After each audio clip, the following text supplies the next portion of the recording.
Marjorie Taylor Greene's resignation announcement late last night sending shockwaves across the Republican base after tensions between the Congresswoman and President Trump soared in recent weeks on affordability, and then he withdrew his endorsement of her in the upcoming midterms. Madison Scarpino is live in our Atlanta bureau with the latest. Hi, Madison. Hi, Mike. Well, since the beginning, Greene has been one of the most outspoken supporters of President Trump. But her recent criticism of him on things like the Epstein files and healthcare led to him calling her a traitor and wacky. So she's now saying that she does not want to put her congressional district through a hateful and hurtful primary. I've always been despised in Washington, D.C. and just never fit in.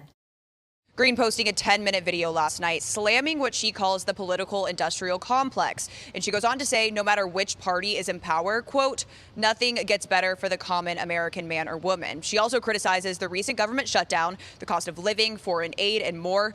Greene then talks about her long-standing dedication to the president and how her loyalty should be a, quote, two-way street.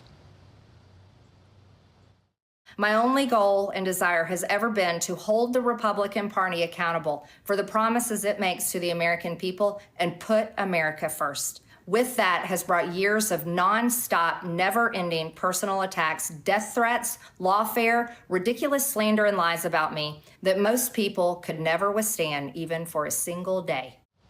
President Trump responding to all of this today, saying in part, quote, Marjorie Trader Brown, because of plummeting poll numbers and not wanting to face a primary challenger with a strong Trump endorsement where she would have no chance of winning, has decided to call it quits. And the president goes on to thank Greene for her service to the country. And now Greene's resignation, Mike, will soon make the Republican House majority even slimmer. That number will bring it down to a number of just 218 members. Back to you. Madison Scarpino, live in Atlanta. Madison, many thanks. For more, let's bring in New York Republican Congresswoman and House Ways and Means Committee member Nicole Maliotakis. Congresswoman, welcome. Thank you for having me. So first to the big Oval Office meeting yesterday. You heard the president just moments ago reiterate that it was a very good meeting. What's your reaction to that, and are you surprised he connected with the socialist New York City mayor-elect? Yeah, I mean, they seemed a little too chummy, in my opinion, but I guess it was a good meeting and they were able to find some common ground. The problem is, these people who are self-proclaimed socialists, they are wolves in sheep's clothing. And so I'm not very optimistic, although I am hopeful that they'll be able to find some common ground for the betterment of New York. We need to make sure that New York continues to get its fair share of funding when it comes for transportation, infrastructure, and our hospital system, as well as public safety and counterterrorism. But in no way can the federal government be supportive of a socialist and communist agenda. We have a mayor who says he wants to purchase private property and turn it into communes, purchase supermarkets and have them government run. He wants to seize the means of production. And so there's a real contrast there. And also, I don't know that their views of how you get to the affordability issue are really in line. Obviously, one wants to implement socialist policies and price controls that we know don't work. And President Trump is doing it the right way by expanding innovation, the free market, and competitiveness.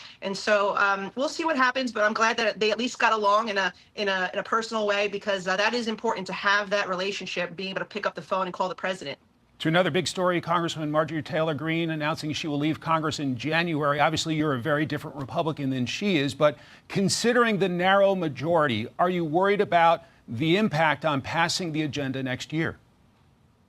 Yeah, look, 218 votes, that's the minimum we can have, and we leaves no room for any type of error. And so losing a Republican, even if she wasn't always reliable and a team player, is a problem for our conference. And I think that, I wish these members would wait and just fulfill the remainder of their term instead of leaving midterm and leaving us with a vacancy for a few months that will really cripple our ability to get things done. We have Thomas Massie, who votes no on nearly everything. So he's not a vote that we can count on to pass any type of bill, even when it was significant tax cuts for senior citizens, our middle class families, all the good things that we've done this year, he has voted against, and that's unfortunate. And so, look, let's move forward and see what happens here as a team, but I hope nobody else chooses to resign midterm, or else we're going to have a serious problem. We may even find ourselves in the minority before the term is over.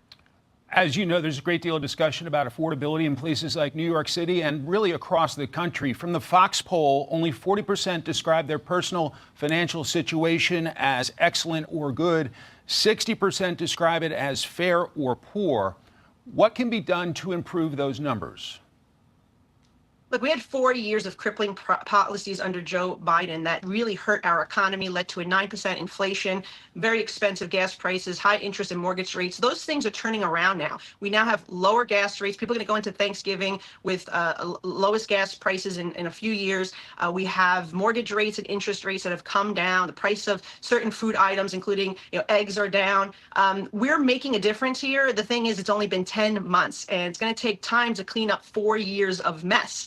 And so what I would say is hold on. We had 119,000 jobs created in this last month. We're seeing wages increase. When people do their tax returns in 2026, they're going to see significant savings, and they'll have more money in their pockets. And so as we see trillions of dollars of more private investment come to the United States, more manufacturing jobs come to the United States, we're going to see also the economic boom come from the working families tax cut package that we passed earlier this year. That'll all start making things even more better. So little by little, things are getting better. But remember, it's only been 10 months and we're cleaning 4 years of mess under Joe Biden. So it takes a while. Congresswoman Nicole Malliotakis of the great state of New York, thank you so much for your time. Great to see you.